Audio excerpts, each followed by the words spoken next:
the wonderful opportunity and privilege to deliver a lecture at grand rounds at half a dozen or so medical schools, maybe more. And we call it 5 buckets of death. And it begins generally with me putting up one big bucket and 4 little buckets. And then I ask the faculty and staff at the medical school to name a fatal demise. How is it that people are killed? And they throw things out and use stroke and heart attack and car accidents and influenza and all this kind of stuff. And I throw it into one of these unidentified buckets. I usually don't even do the little giveaway there. But it's been interesting in that I think it was at the University of Virginia. I went 20 minutes, 30 minutes or so, maybe more. And everything fit nicely into one of these 5 buckets over and over and over again. And I may have been stumped once there, and I'll talk later about what that was, if it's even important. But very, very generally, everything you can think of or commonly heard of, common deaths, sit in one of these categories. And then after they throw the demises at me and I put it up, what happens next? And I label these things, and they are chronic, microbic, genetic, kinetic, and toxic. So we got chronic disease, microbic, it's the bugs, the viruses, the bacteria, the fungi, the prions, those nasty things. Then we got genetic, it's the having chosen the wrong parents to net negative effect. Kinetic, gunshot, stab, car crash, falls. Toxic, and that's just being poisoned. And I put some examples up here that you can see in stroke. For a chronic disease, we got stroke, coronary artery disease, diabetes, obesity, hypertension, and chronic kidney disease as examples. Important to note here, this is about 86% of our medical spend on our runaway medical expenditure. And it's 86% of spend, 80% of deaths. These are 14% of the spend or 20% of deaths. And I call this the willful divide because the significant thing here for us as CrossFitters is that we have solution to this side. And the solution here is what? It's get off the couch, off the carbs, because our claim is that sedentarism and excessive consumption of refined carbohydrate toxicity, some have half-jokingly said, are the overwhelming cause of what's going on in this bucket.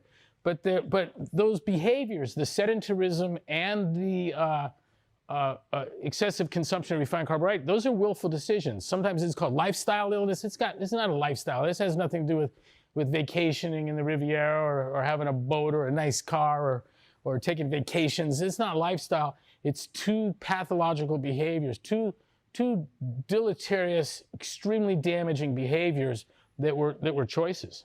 And so the solution here, it's behaviorally driven, and it'll be behaviorally cured, or it'll be medically babysat. And if you look to our current crisis, this thing that has us all locked up inside and everyone's 6 feet away from each other or farther, what has happened is that the SARS-CoV-2 virus, which is the virus responsible for COVID-19, the illness, has escaped the microbic bucket and landed in the chronic disease bucket and essentially started a trash can fire with a precipitation of death, to mix metaphors. These people, on this side, there's a lot of comorbidities in the chronic disease bucket that doesn't tend to sit in the microbic, genetic, kinetic, or toxic. And so if you're a victim of VX nerve gas, you probably weren't also a victim of botulism or arsenic poisoning. That would be very unusual.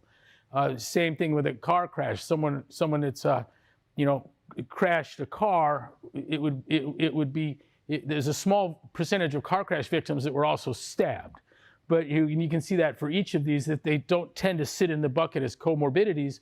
But on this side, if you have one, it's just exceedingly probable you have 2, and once you have 3 or 4, it's unusual not to have the others.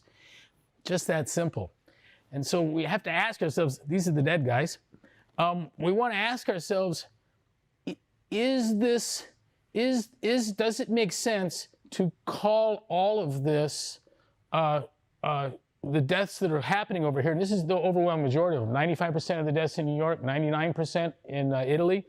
And so it's fair to say that the death is happening over here to people that are already seriously ill and elderly. What was the number for Italy? 99% of the population had comorbidities, and the average comorbidities was 2.7, and the average age was 81 with a life expectancy of 82. In fact, Ferguson from the Imperial College said this morning that of the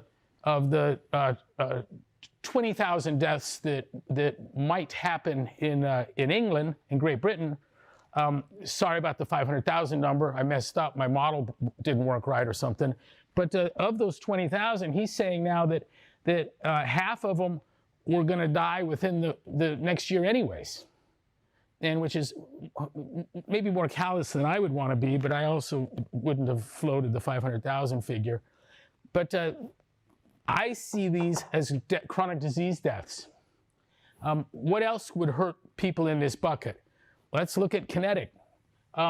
What's a fall imply for someone who's obese, diabetic, has had a stroke, is hypertensive? A bathroom fall? Does it portend the same outcome for someone chronically diseased as it does for a healthy 25 years old? Not at all.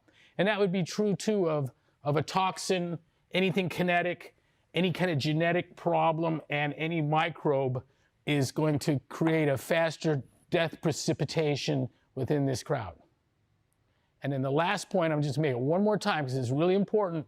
CrossFit fixes this, medicine babysits it.